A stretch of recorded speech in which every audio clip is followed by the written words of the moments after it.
Alright, all you insomniatic TV channel surfers out there tonight, welcome back to the Tuesday Night Special.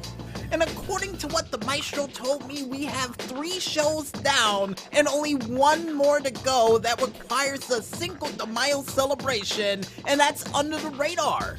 Nice. So, man, I've done just about every show imaginable in Spanish now. Nice. But besides shows that we haven't done yet, and speaking of such, to bring things back to the regularly scheduled programming we have for this part of the show, I think it's time for us to go into another edition of As Seen on TV. And the show we have up on the plate is one of the near final shows released that was actually produced in the What a Cartoon rabbit hole we found ourselves in, which is none other than Whatever Happened to Robot Jones, which at this point is really a question more than the title of the show, because seriously, whatever happened to Robot Jones? Because for those who don't know this show, the meat and potatoes was a little robot that goes by the name of Robot Jones, would end up going to a school called Poly New Middle School, a futuristic, retro-futuristic, I may add, 1980s world, where he would have to go and try to study humans as he would go and learn about different things such as music, facial hair, gym class, and anything else that regular humans would do, and would make friends with people along the lines of Socks, Mitch, and QB during his school-like adventures. All while trying to go out with a girl that goes by the name of Shannon Westerberg, who is a tall girl who has orthodontic headgear and prosthetics, who looks more machine than human, according to Robot Jones. Now, the things I liked about this show, besides the theme song of the show, and the fact that it reminded me a lot of Schoolhouse Rock, but the fact that his parents were not only a lawnmower, but also a fuel pump. Yes, I do believe the mother was a fuel pump and the father was a lawnmower during the said show, and not to mention the first season of Robot Jones would feature the actual Macintalk voice command that featured the voice of Robot Jones, only until they would decide to change over the voice of Robot Jones to Bobby Block, and would actually replace and dub over his episodes in season 1 from his robotic voice over to Bobby Block's voice after season 2. Because apparently the creators of Cartoon Network did not like the fact of his robotic voice in Macintalk's speech. Which I thought was fine, but hey, you know, executives. But probably one of my favorite episodes of this said show would have to be the episode where Robot Jones would be afraid that he would rust in the shower if he took a shower, and the other episode where Robot Jones would make modifications to his body to become taller, just like his friend QB, who underwent a growth spurt in the 2nd season of the said show and was never seen again after that episode. Which really made me wonder what happened to QB. Man, a lot of people went missing after certain episodes, which was insane.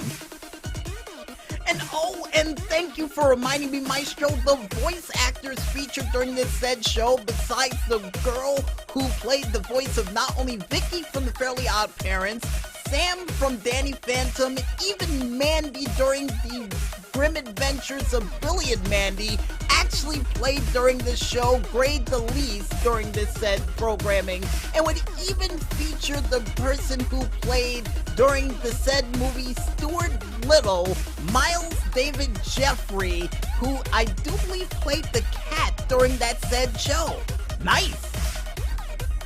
And to make things even better, you would even have the person who played Timothy Socks for the first 2 seasons of this show, Kyle Russell Sullivan, who had played during the series of the later seasons of All That, and would also be featured during the television show of Fox The War at Home. Or it's just The War at Home, but it's Fox presented, so we said we might as well put Fox in the front of it. Now, the most interesting thing we figured out about this show, folks, that technically this show shouldn't have been a part of the Cartoon Network lineup because it got the runner-up position during the Voice Your Choice weekend in a new series of pilot shows that were dedicated to decide who was going to be the next cartoon, and the one who would win would be Grim and Evil. And Robot Jones would end up getting greenlit for its own series, which debuted on July 19th of 2002 and would go on over all the way until November 14th of 2003, and would last only 26 episodes with only one pilot. So there was only 2 seasons for this said show, and this show would only last just about a year. Yeah, just about a year. I was gonna say it lasted a year and change, which Maestro said it would be correct, and not to mention the fact that the person who was behind the pilot of the said series, besides Diana Ricci, would also see Genny Kyrakovsky, the man who made Samurai Jack and a litany list of other great shows for Cartoon Network, including Dexter's Laboratory, behind the wheel for this said show. Well, at least for the pilot, and I got a feeling that's the reason why it was greenlit.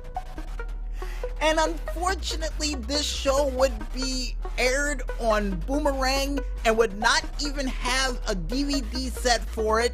And unfortunately, alongside with that, we would not see Robot Jones once again until October 8th of 2018 during the cartoon series of OK Go, Let's Be Heroes during the crossover Nexus episode. And that would be the last time we would see Robot Jones, and it wouldn't be under his voice of Bobby, but instead under the Microsoft Word 98 text-to-speech program voice series. That would be the first time we would hear it in well over 16 years for Robot Jones. Yikes! So that lets you know at home, folks, how much through the ringer this cartoon has been through, despite it only having 2 seasons and being off the air for well over 16 years at the time. But at the same time, this cartoon hasn't been aired on TV in well over 17 years as of this upcoming November. Man, I feel old. Seeing the fact that we don't know how to review TV shows along the lines of TV Guide or any of those other TV reviewers you know of out there, we say this. If you want to watch a show featuring a little robot learning how to become more human alongside of humans while doing human-like activities in a human high school with me mentioning the word human more times than you could possibly imagine, then I recommend you go out there, pick up your TV channel remotes, and watch that show. And if it's no longer on Boomerang, I'm pretty sure somebody probably uploaded a couple of episodes on YouTube for your viewing pleasure. Yeah, I'm pretty sure it's up there. I'm sure that one of the creators of the show put up the episodes since Cartoon Network would not air them. And I guess with that said, folks, we might as well head back to the music, and when we return, we'll be back with more of this Streetlight Delight as the Tuesday Night Special rolls on right after this. So don't go watching those infomercials just yet, folks, and stay tuned.